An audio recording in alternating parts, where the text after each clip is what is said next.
Welcome to the Longevity Protocol with Dr. Cristina Bosch and Dr. John A. Robinson. We'll be your guides to uncovering the secrets to optimal health, better sex, and happiness. From debunking aging myths to exploring the science behind what it means to live the Longevity Protocol, we'll dive into a wide range of topics. So, get ready for an exhilarating journey in what it means to live well and feel your very best at any age.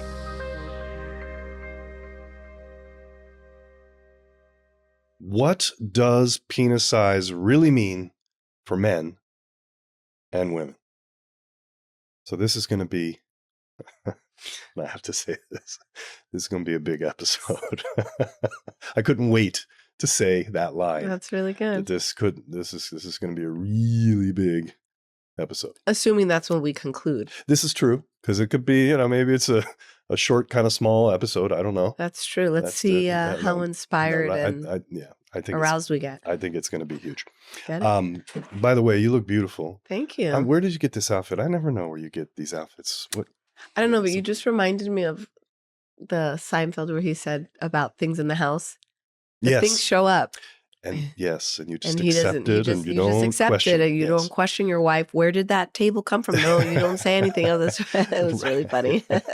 We saw Seinfeld last night, along with Jim Gaffigan, who I probably had heard clips of him before. For sure. But really hearing a whole set of his. Oh, he's so darn funny. Really, really funny. You can see why the two of them are touring together. And I liked the guy who opened too. Yeah, he was, well, they said local guy, but it sounded like he was from LA. Is that what they Local, said? roughly to the area. Uh-huh. And I'm sure they just Yeah. find whatever What was town his is name, close. John? I'm so bad with names. Something with a P? Yeah, well, it's Paul worth or looking up. He was Papa something. Papadoo. I don't know. It was really cute. I thought it was It was fun. a lot of fun. I'm really Yeah. glad. I know. Thank you. That was we a good did time. Yeah. I think it's important to laugh. It's one of the best aphrodisiacs. This is true. Joy and humor. In this episode, we're going to answer some interesting questions about penis size. Not a laughing matter. This is not a laughing matter, really. I mean, truly, for all the guys out there, and I'd say in women and patients that we've dealt with, it isn't a laughing matter. I mean, we're obviously joking about it in order to put some levity to it, but ultimately, in the end, this becomes a real serious medical situation for patients and how that affects their marriages, their relationships, their own sense of self-esteem. Of course. And we'll talk about that. What's the average penis size? What is penile dysmorphophobia? What do women really want when it comes to penis size? Do they prefer length or do they prefer girth? Mm-hmm. There's studies on this. What does the penis have to do with having a female orgasm? What really makes a woman sexually satisfied? I think that's going to be a really important question here after we go through all the stats and all the information about it. What in the end is actually really making women sexually satisfied? And can you actually change the size of the penis? This is something that we're definitely capable of answering the question for that.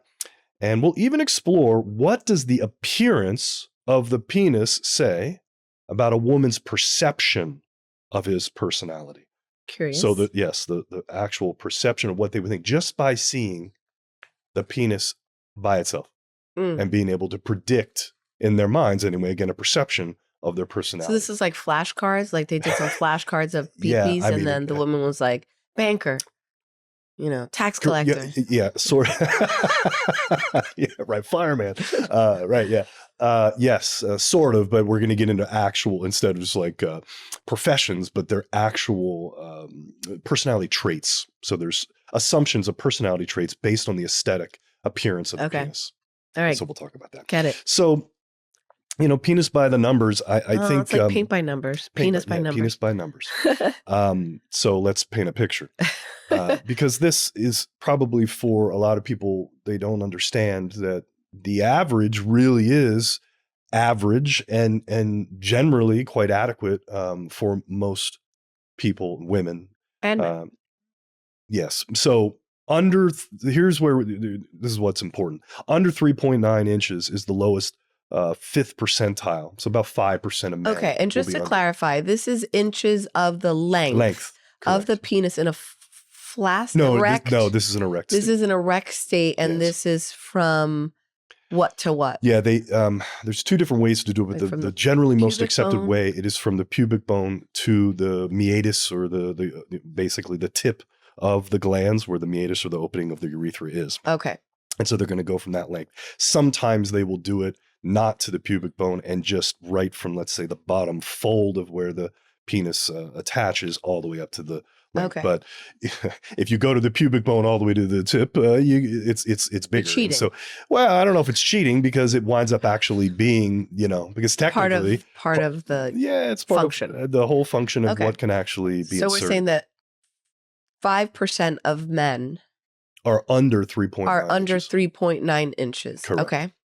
3.9 to 6.2 inches Is erect. 90% of 90% men. of guys are somewhere. And then obviously the That's middle like of that. a big range, though. Well, it's a big range. I mean, obviously we can break that down in those percentiles, but just letting you know that the bell curve, the majority of the bell curve is significant majority. Yeah. And then the center of that is going to be somewhere around 5 to 5.5 inches. And this is generally what is Okay. accepted in most different So, research see. articles are going to say somewhere between 5.1, 5.5, somewhere around that in the US. Is the average U.S. male penis Correct. length? Length, that's what we're talking about. Okay. Now, once we get over 6.3 inches, again, we're on the other side of the bell curve, and that's the other 5% Mhm. of men. Okay. So know, again, that the massive majority of guys are probably plus or minus right around, 5 inches, a little bit more. Yeah. And This is so interesting, and also I imagine for a lot of people out there surprising. You know how we have those samples, the penis model samples for girth when For we're girth, talking yeah. about the phallophyll, etc.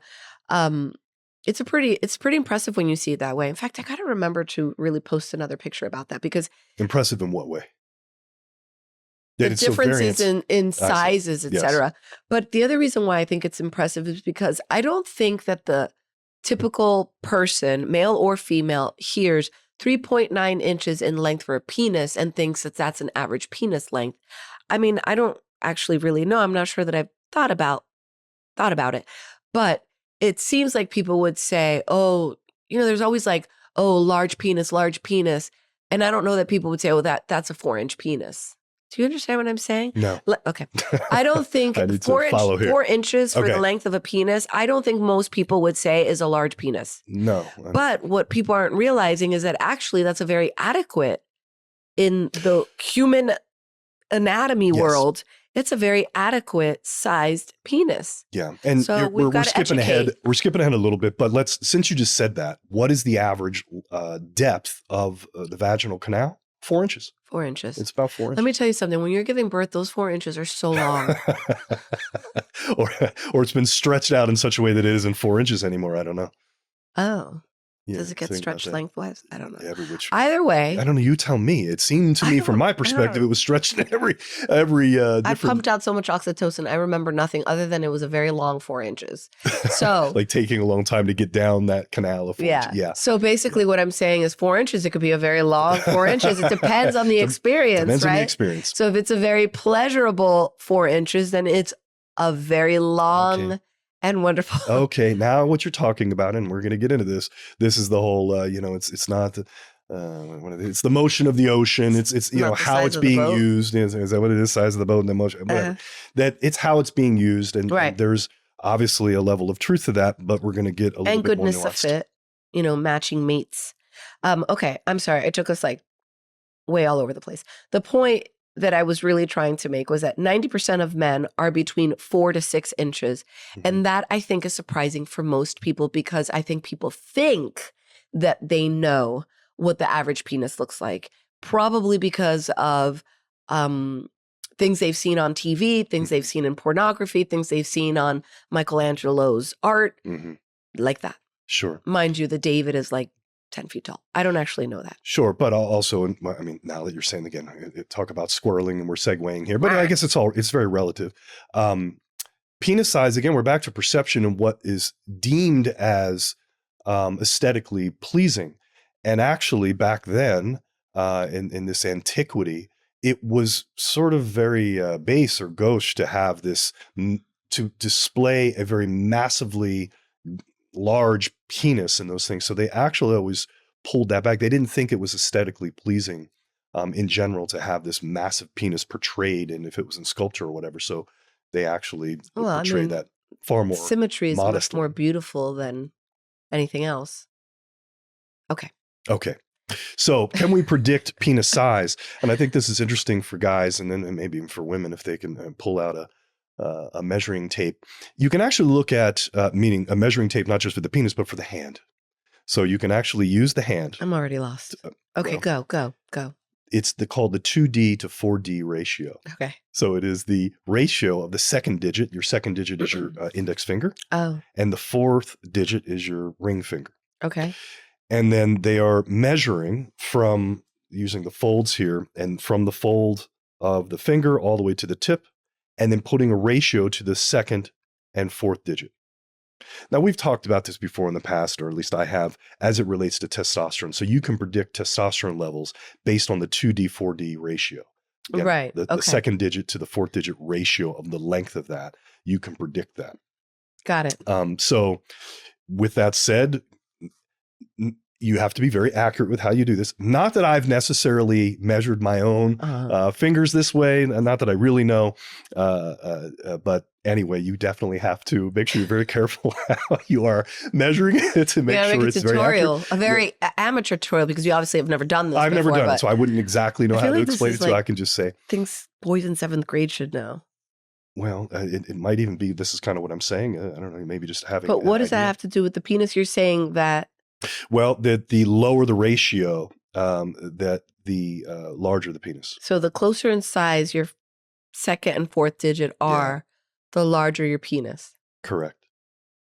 So and then also that would be related to testosterone. First of all, what a weird discovery. Let's start there. Who's like, Let's how do we relate? But this also, this is where we think about math. How math is really an art. You know, they always talk about like the philosophy of math. I mean, people, mathematicians, theologians, I don't know, artists. There's an art to math that you can then find in laws of nature and the symmetry of nature and in the proportions. And this is such a strange what you're saying observation. There's probably how they're coming across these types of things. These are embryological phenomena that you can track, from embryo all the way up. Interesting. And manifest itself in these types of symmetrical expressions. But it's also, that ratio is also used to determine testosterone levels. Correct. So is the higher the testosterone also correlated with a larger penis? Generally speaking, yes, I think there is a correlation. It's particularly when you're younger. And also, as we've talked about in other podcasts, that the testosterone male is created by the testosterone woman in utero. Mm-hmm. So if there's high testosterone levels in utero, and that fetus, that developing fetus, is getting bathed in more testosterone, then they will have themselves more testosterone. They will themselves have more androgen receptors to be stimulated by testosterone, and also penis size. Okay. So what are most men thinking about their own penis size? And I think that's some of what you were sort of alluding into. Right. What's interesting is a lot of guys, this is what particular study, 2006, most guys, they'll self-report that it's larger than what it is. So the idea of a guy slightly exaggerating anything about himself is not uncommon. Mm-hmm. So that, whether it was the fish that he caught or the penis between his legs, he's going to perhaps embellish just slightly. So in other words, they have a general, let's say almost a positive outlook about it in their minds, generally speaking. Okay. So just to touch on this, a couple thoughts. Is this that, because, for example, most women know their true breast size because they get measured for bras, assuming they're being measured properly. But that doesn't really happen in a man's life. You don't need to have your penis measured for the purposes of fitting your underwear. Correct. So are most men just on their own measuring their penis? Yeah. I mean, yeah. Yeah. That's why I said it's like something in 7th grade. Yeah. I feel like guys, if any guy's telling you out there he's never done that, then that's a rare guy, and probably generally he's not being forthright. But just like Those are strong words. yeah, guys So are measuring their height, and they're men are always measuring up to themselves and to other men, and that side of the brain is I mean that's so. Why would the penis necessily be any different? That's true. It is an appendage like any other. So, but again, Not what like this any is other. really about is it's perceived. Uh-huh. Men So- reporting a larger than average penis also rated their personal appearance most favorably, suggesting a possible confidence effect of their perceived large Okay, so that's penis what I was size. going to say. So even if they've measured themselves, they say, "Oh, I'm 5 inches," but when I self-report, I say 6. Maybe, or they just think that 5 is good. Or they're like, They're like, "Oh, "Yeah, no, okay, that's okay, good. that's what I'm good. that's what I'm I'm asking." You're sizing like, up here. I'm great. I look I'm good. I'm Yeah. large. I'm hanging Right. large Exactly. or whatever Right. the words are. Right. I see. Not that they're lying about this is a subjective self-reporting. Perception's reality. Awesome. So they're having. I'm so and happy about that. I think that's really good. I It feel shows like that's great. there's a level of confidence job, with guys. that. And yeah. So okay. So yes, that is the majority of guys are going to be thinking that way, but not every guy does. Okay. And so there is actually something called penile dysmorphophobia. This is just a perception that the penis is small. So, one guy, he's around 5 inches. He's like, yeah, I'm good. And the other guy 5 and just, he can't get past that and thinks that is definitely a problem, a major problem. Why is it dysmorphophobia and not just dysmorphia? Like what? There's they're fearful. Some of these things come back to the whole locker room kind of concept for guys. So there's a fear of the perception that someone else would have of their penis size. There's a fear of that. Whoa. Mm-hmm. I'm so interested in, I realize we actually discuss these topics and I realize that I see the notes, but sometimes when we start talking about it, I'm like, I have so many questions. I'm so curious about this, but I may be the only one. So let's just keep talking and see. I doubt you're the only one who's going to have questions about this one. So I'm very happy for men. I feel like men should be like, damn, I look good. Good for them. Awesome. Okay. What is a micropenis? So interesting, when you hear the word micro, you would think something really, really small, and it actually isn't. It's going to be anything under about 3.67 or less, roughly where the 5th percentile was. Maybe you're now getting down into the 3rd or 4th percentile or lower. Anything, again, under 3.67 inches is considered clinically micropenis.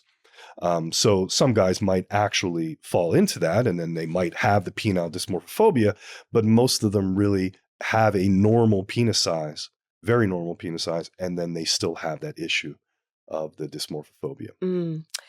I don't know if you know, so sorry that I'm asking, but is penis appearance genetic? Yes. Okay. Why wouldn't it be? I'm trying to understand what I you're don't thinking know. there.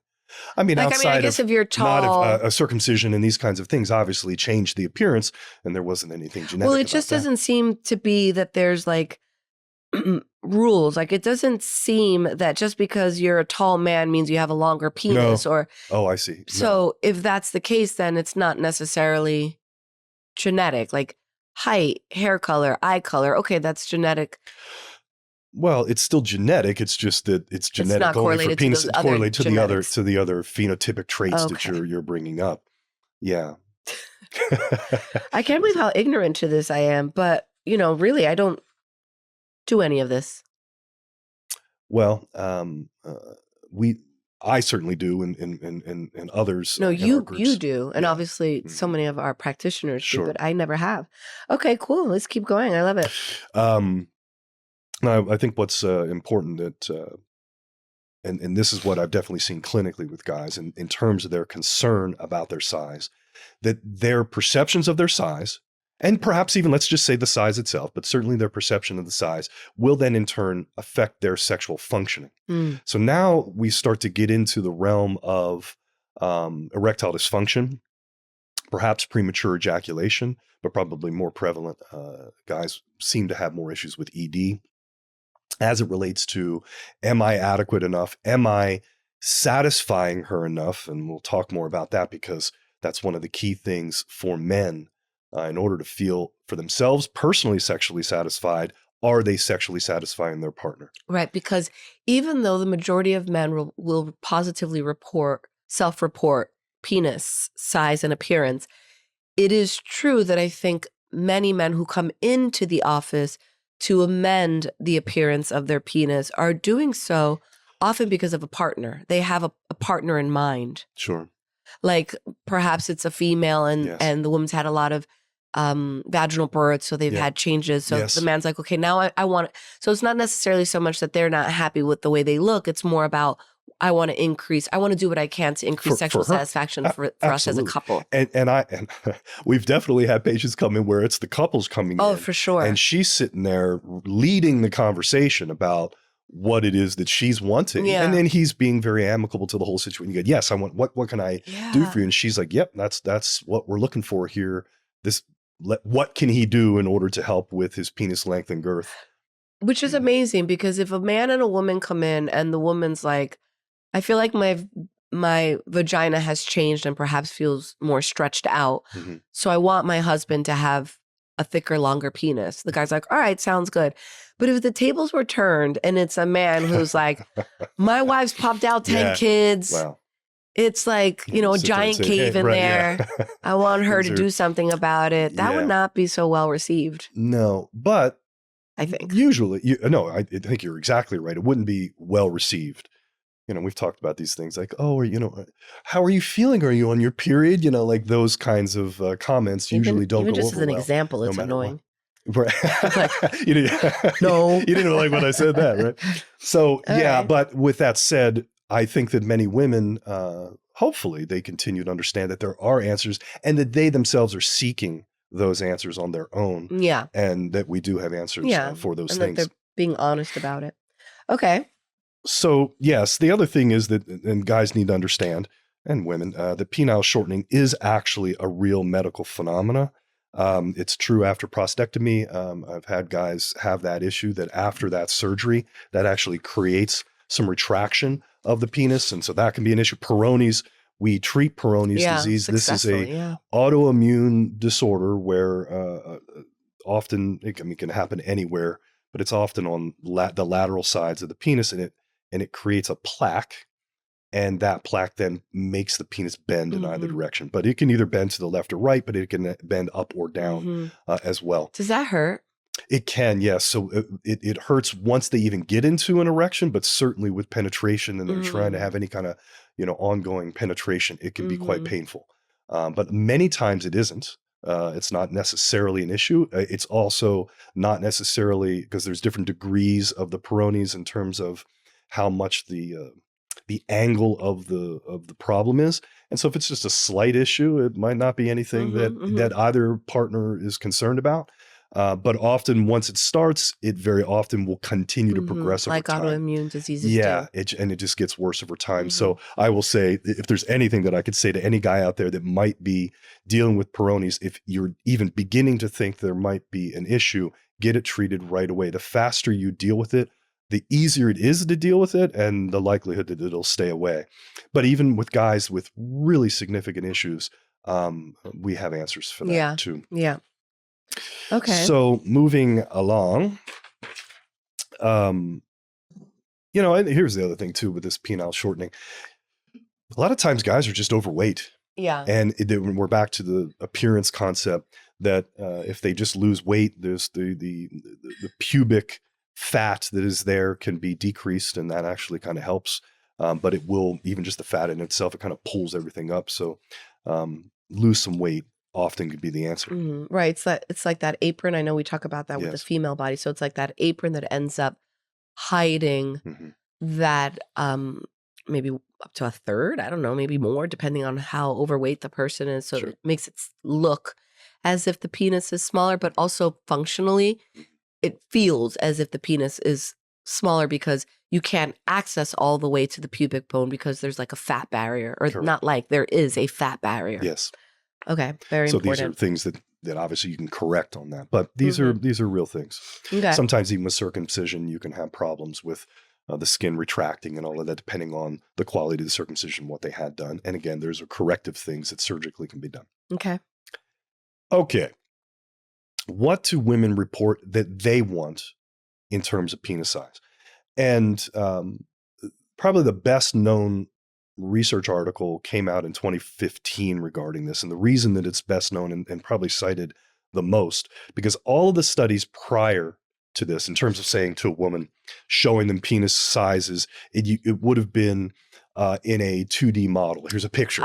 Which is totally different. It's totally different. It's very hard for them to be able to judge. Like fallopian samples.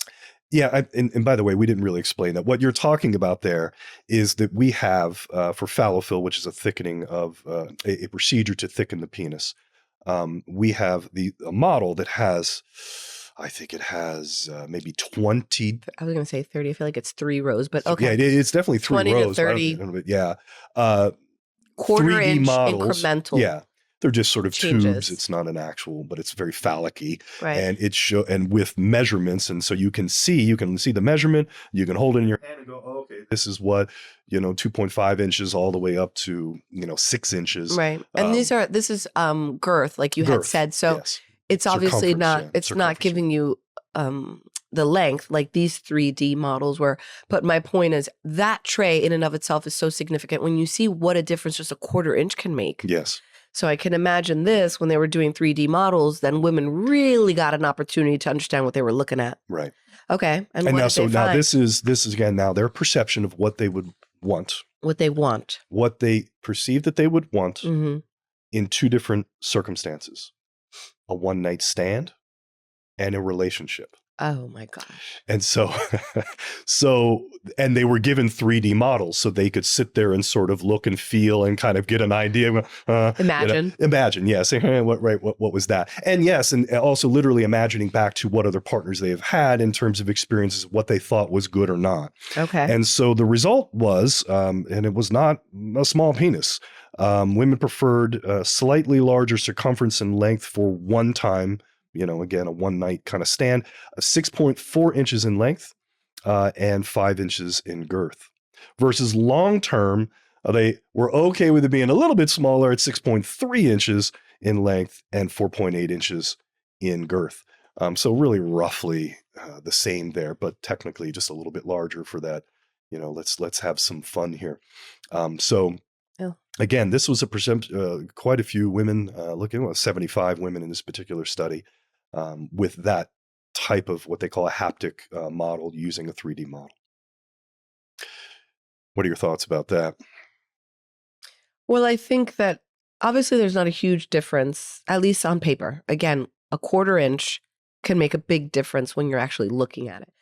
But I would say that I think that idea of the larger penis for a one night stand is based mostly out of curiosity versus any other measure of satisfaction. I would say if women are saying, oh, for a one night stand, this is what I want, then it's just because they're curious, what would that be like? But if they're like, this is what I'm committed to for the rest of my life, then they want something that feels like more comfortable. I mean, I don't think most women want to feel threatened. Well, not most, but sometimes. Sure. Well, of course, again, like you said, it's a bell curve, right? Okay. So then? What do women actually think about the appearance of the penis and what that says about the personality of the 6 inches. All right. So that's still the bulk of men. It's it's on the top end of the range there. It's once you're getting over 6 inches, you're getting into the top end of the range for guys. Okay. So we talked about this when we first started the episode. What do women think about the appearance of the penis? What does it say about the personality of the man? I just thought this was an incredibly interesting that's study. interesting. Now, what this means is the whole idea of dick pics, which sounds that's what it's called. I mean, that's literally what they called what they said in the study as I was reading it. So not just overtly trying to be offensive there, but that's what they're called. It's a phenomena, particularly since the invention of the iPhone. Not that never was done before, but certainly since the convenience of being able to take a quick picture and you text it over, and that it sounds so. I mean, at least to me, you're like, here, check it out. Like that doesn't sound like what you would think women would want. Like that's it's almost like certain levels of catcalling that guys do, that they think that that's somehow going to inspire women to to want to be with them. And sometimes it seems very strange to me. But with that said, these actually wind up being somewhat telling, and that women will see these pictures and actually make judgments just with that alone. They haven't even seen the So guy. it's almost like on the dating app, this is one of the, Yeah. you And have 10 questions that Yeah. get to know the basics of who you are, and you submit a And penis here's what picture. they will look at multiple personality Wow. traits and assume attractiveness, sexual activity, whether or not they're good in bed, if they're conscientious, Wow. if they're extroverted or not, are they neurotic, are they open, are they Isn't agreeable? this the definition of prejudice? This is so ridiculous. Are they a sexual pleaser or not? And the likely number of sexual partners they've had just by seeing the appearance of the penis. And this also would be in a flaccid state. So, the participants would just look at the penis and they would just make assumptions. And then they would say the categories were, was it a short, medium, or long length, low or high girth, and short, medium, or long pubic hair. So they were actually looking at the way the whole thing looks. And across the board, a longer, thicker penis with moderate pubic hair would lead into the most favorable assumptions about all of those. I wonder how those women decided that that's a scientific conclusion in their mind. What an interesting. I don't know if women are thinking about it scientifically, but there's certain assumptions, because there's, any of the symmetry. We were talking about symmetry before. We're talking about height, whether or not men have the ability to not only procreate, but then protect women in the midst of having children when they're the most vulnerable. All of these things that we talk about in terms of sexual attractiveness largely come back to that for women. Mm. Okay. We talked about that women how they're perceiving men, and they're through pheromones, they are more attracted to men that have a different type of immune system expression in comparison to their own. Because if you are attracted to a mate that has a different type of immune expression, you'll have offspring that are more robust. So all of these are strategies for mating and just long-term success. Interesting. Wow. So yeah. And they got funding for that study. That's awesome. Isn't that something? But I can only imagine, especially nowadays, and just looking at these kind of things. And then let's say the average guy that sends the dick pic, is he conscientious? Is right. all these kind of let's start right imagine. there. Right. I would sort of doubt it. But again, assumptions and perception is reality. Okay. So now women have all of these, this is a reporting of what they think they're wanting. We talked about that. We're talking about appearance and assumptions, but what do actually women want versus length or girth? And I think this is really important, because we have strategies to help men with both length and girth, or length or girth, depending on what the wants are. Right. But what is it that generally women want? And it's pretty clear that most of the time women are actually more concerned about girth. Yeah. That makes sense. Yeah. And we're back to this idea that the vagina is only 4 inches, in length. Obviously, it can stretch beyond that, obviously. But that's the general length of it. So for women, and here's a physiological reason for this. That they're called the crus, the legs of the clitoris. We always just think of the clitoris as that button sitting right there. But it actually separates out, goes internal on either side of the vagina. And so when you are stimulating the introitus or the opening of the vagina, you are actually stimulating the clitoris without even touching that top part that we're also familiar with. So that stretching concept is actually helping with that stimulation. Right. So yes, there's studies here that are pretty much showing this. They go way back, that it's mostly about that. However, and this is important, women who have vaginal orgasms, and we've talked about this in other episodes, not all of our patients present to even saying that they have the ability to have a vaginal orgasm, or they haven't before. But that could be in part that those that are not having vaginal orgasms do not have a partner with a long enough penis to actually be able to achieve that. So to some degree, if we're talking about vaginal, and we're not talking about clitoral now, we're just saying a vaginal orgasm, generally speaking, women, it really needs to be slightly on the higher end of length, and it's usually going to be well above the average. Yeah. So we're, Well, again, I mean, this is common sense, right? If you're talking about a vaginal orgasm and you're not relying on stimulus of, as you said, the button of the clitoris, then you really want to have as much full contact, as much full tissue contact, every which surface way. area Sure. contact. So Yes. it just makes sense that women who are more sensitive or more easily perceiving sensitivity internally are going to want as much of their vaginal canal being penetrated. Yes. Well, addressed. Exactly. And I think that it really comes down to that, make contact. Come on, guys, don't be boring. Don't be boring. And I think sometimes that's what happens to guys. You got to be a lover. You have to really focus in on being attentive to as many different, we'll say, angles as possible when it comes to what it is that you're doing and how you're engaging with your partner. And I think guys, and I've heard this many times, whether from men, but certainly from female patients kind of coming in and saying, what do you mean foreplay is just like saying hello, right. And that's really all it is. And that there has to be an attentiveness to it that I think helps with this whole satisfaction thing, as we're going to continue to describe. What makes a woman actually orgasm now? So now we're talking about, so this is what guys are wanting. They want to know, this is what women are wanting, but guys want to know, how am I going to be able to help her have an orgasm? Is it just as simple as saying the length and the girth of my penis? Right, because we have established in previous episodes that one of the easiest ways to have men experience good quality orgasms is by knowing that their partner has experienced a good quality orgasm. Yes. Okay, so this is a very beneficial situation. It is. And this particular study, I got to say, I say this to you all the time. I love the Finns, because they have a massive directory of health information, like data points. Yeah, they get all, everything. I mean, the government's a little different there, so they just ask every question. They hold on to all of this data. So researchers all over the world love to study them because it's such a complete data point for the entire population.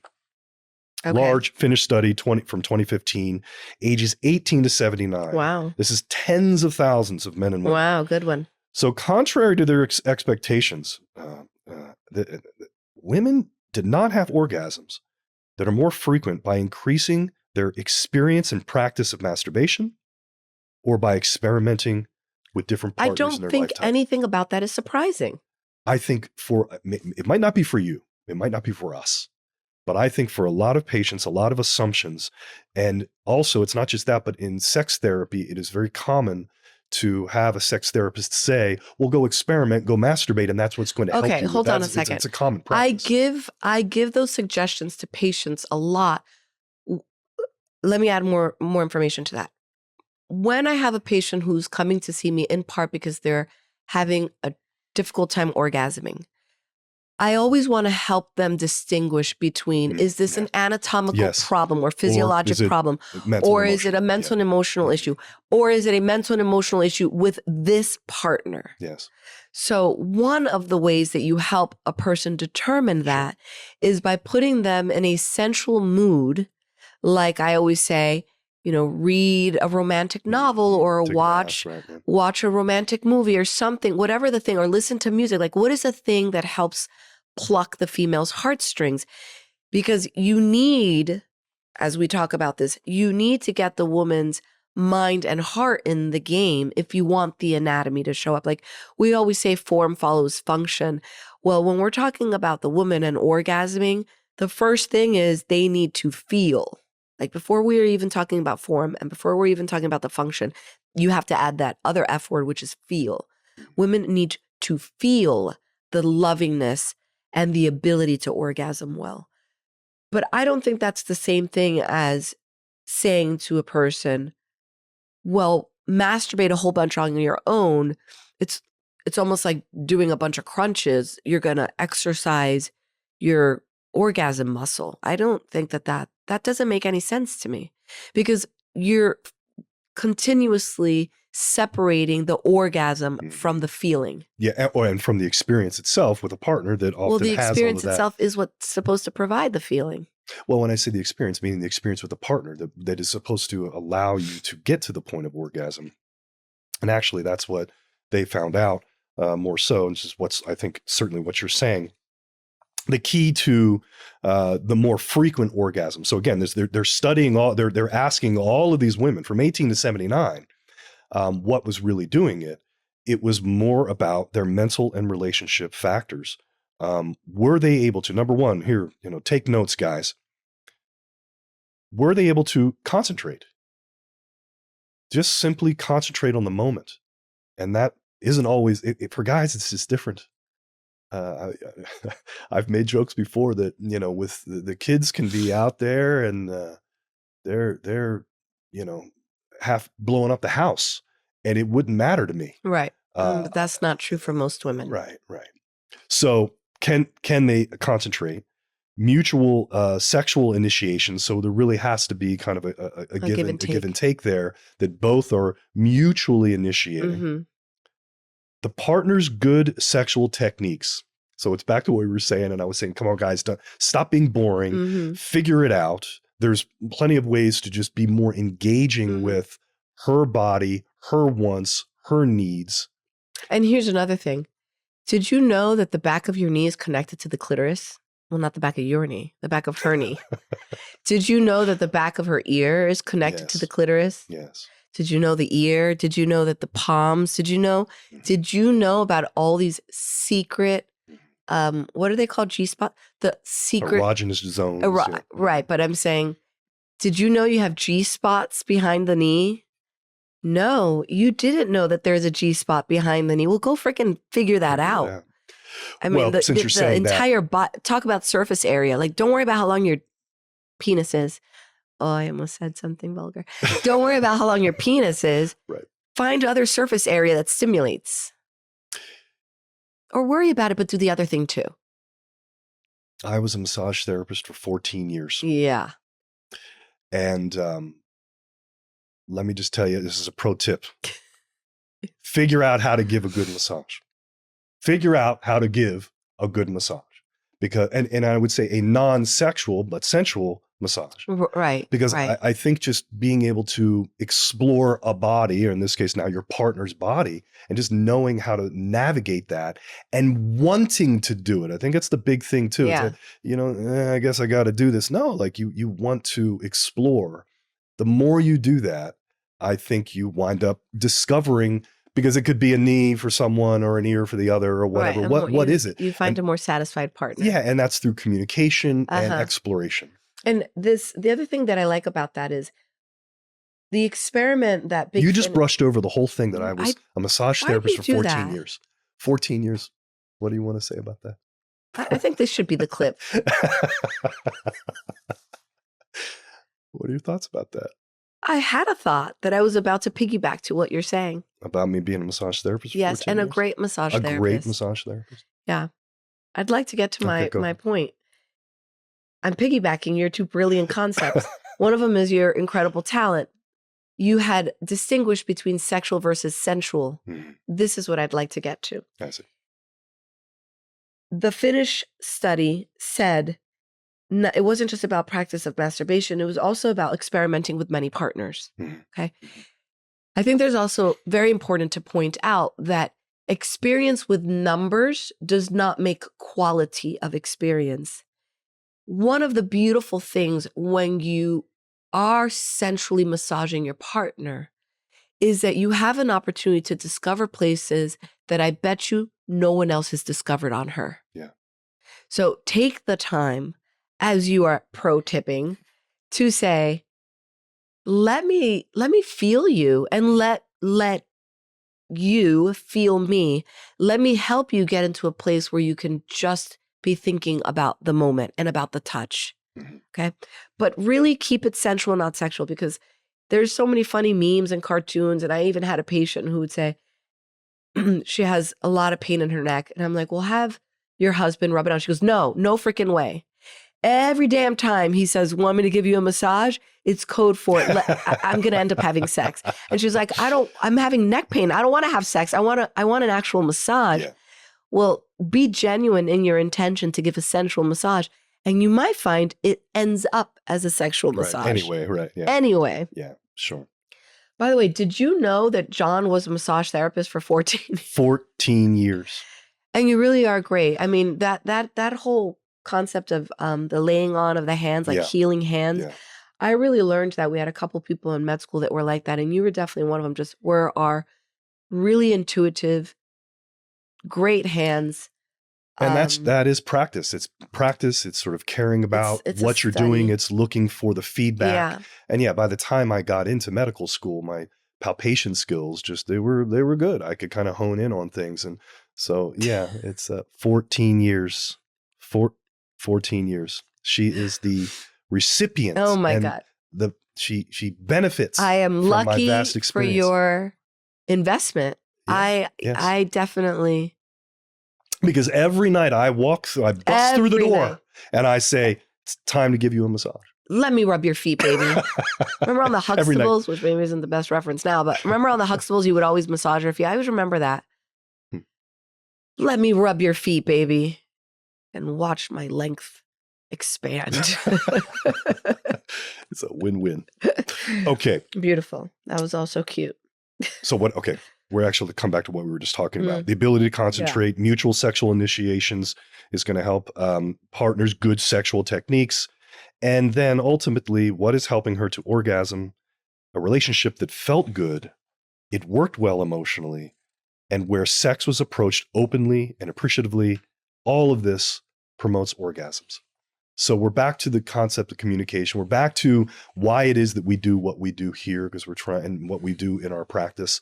We're ultimately trying to get patients and their husbands and wives to communicate. Right. To communicate, because that is such a key part of it. Or just having the conversation, which is always great to me. And I always remind patients, once they're sitting in front of me, they've already made decisions just to get in front of me and open up about it. Right. That's big. So, and then now they're there doing it. And odds are they'll do well. Look, the benefit of monogamy is that it becomes easier to succeed. Mm-hmm.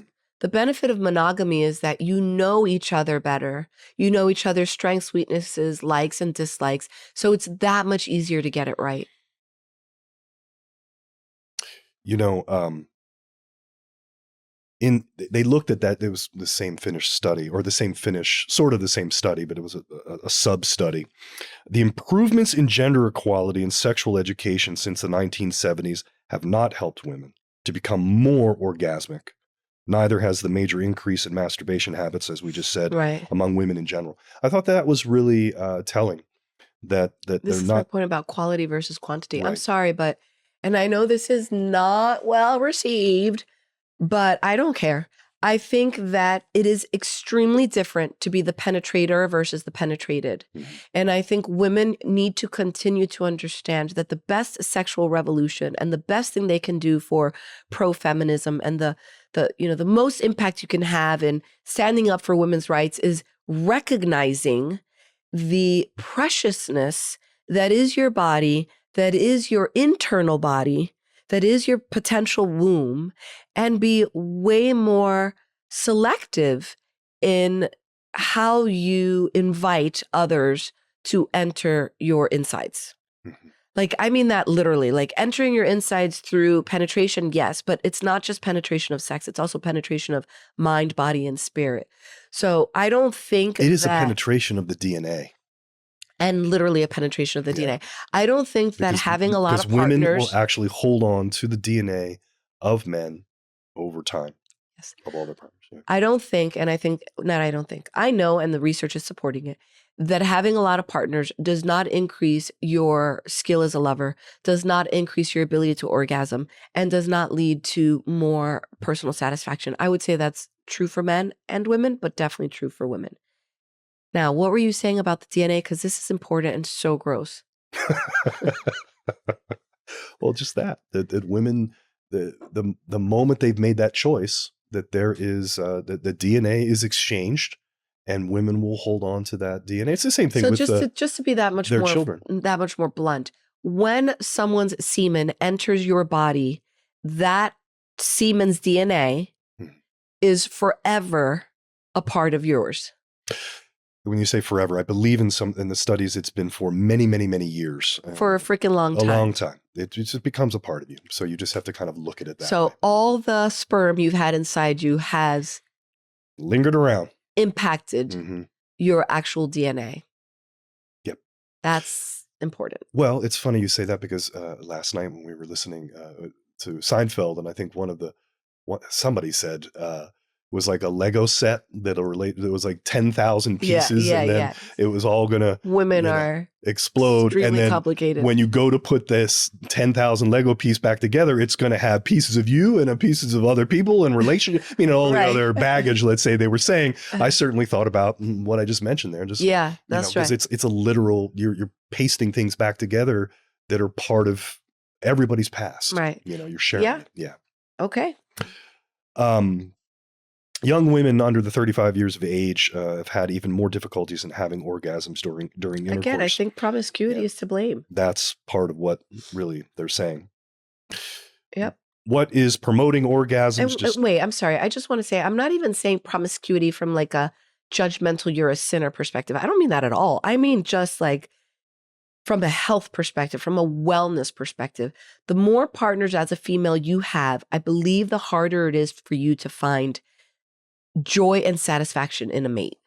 Yes. And again, now that you're saying that, there are studies with that once women get over about 5 or 6 partners, life partners, 5 or 6 sexual partners that they've had in their life, the odds of them settling down and successfully become less. Yeah. I don't remember exactly what the numbers are. But. And this is this is an important point for men as well, because men are not having intercourse as much now. Young men are not having intercourse as much now as they used to. Mm-hmm. It's just the math of it all. It's not lining up. So I think this is a good way to close to what makes a woman ultimately sexually satisfied. Okay. So this is what guys are wanting to know, because we're full circle here back to why a man might be considering his penis length or girth. In the end, it's because it's for himself, but it's for this extension of being able to sexually satisfy his partner. Yeah. A 2008 study, the most important determinants of sexual satisfaction were: number 1, to feel desired for the partner; number 2, to receive attention from the partner; number 3, to be able to satisfy the partner. Again, one of probably the biggest things for guys. And less significant were the physical and sexual factors, like to feel sexual desire, to have the physical pleasure, and to feel the actual physical excitement. So a lot of it is really in your mind. And that's what a lot of this comes down to, is just the perception.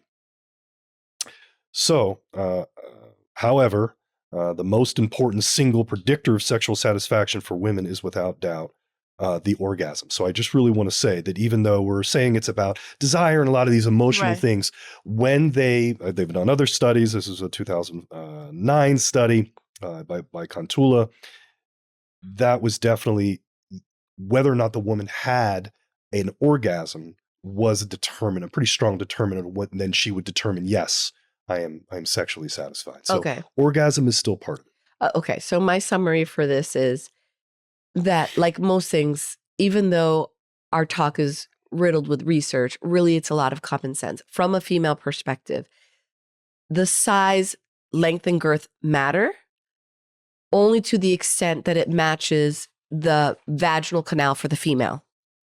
And the size, length, and girth matter as long as all the other aspects that lead up to the ability to orgasm are there, like mutual desire, trust, love, good foreplay, and check out those other erogenous zones. So I still think penis size matters. I still think men should pay attention to their penis, but coming at it with satisfaction about how you look is step 1, because that's sexy. Like when a guy's like, I look good, the woman's going to be like, yeah, you do, right? Okay. And then number 2 is understand that when you are in a committed relationship, sometimes the need to adjust the appearance of the penis might change based on what your female partner is needing. Mm-hmm. So, all right. Thank you. That was very interesting. Yeah, that was a great way to summarize the whole thing. And it really is, as it usually is, and certainly our perspective on how we approach things medically, it's All of it. It's all of it. You just can't separate it out. Right. As much as sometimes patients want to try to separate it's one or the other, it's both. Okay. Well, thank you. Thank you. No. Thank you. You want a massage later? A sensual one? Yes. Only sensual. Yes. Are you liking what you're hearing? Do you want to hear more? Are you loving this great content and do you want to ask us a question? Please like, subscribe, and comment. You can find all of our links on our social media, featured articles, basically everything we cover at Linktree at Longevity Protocol Pod. And if you want to understand and hear a little bit more about our personal lives, follow us on Instagram at The Sex Docs. Here's where you can comment and ask questions that we will directly answer in our videos. Be sure to subscribe to our Substack. This is where we get far more information for you, protocols on longevity and health, and definitely the notes for today's episode. And finally, if you're ready to make a change, a real change in your own life, feel free to check us out at our private practice at hormone-zone.com.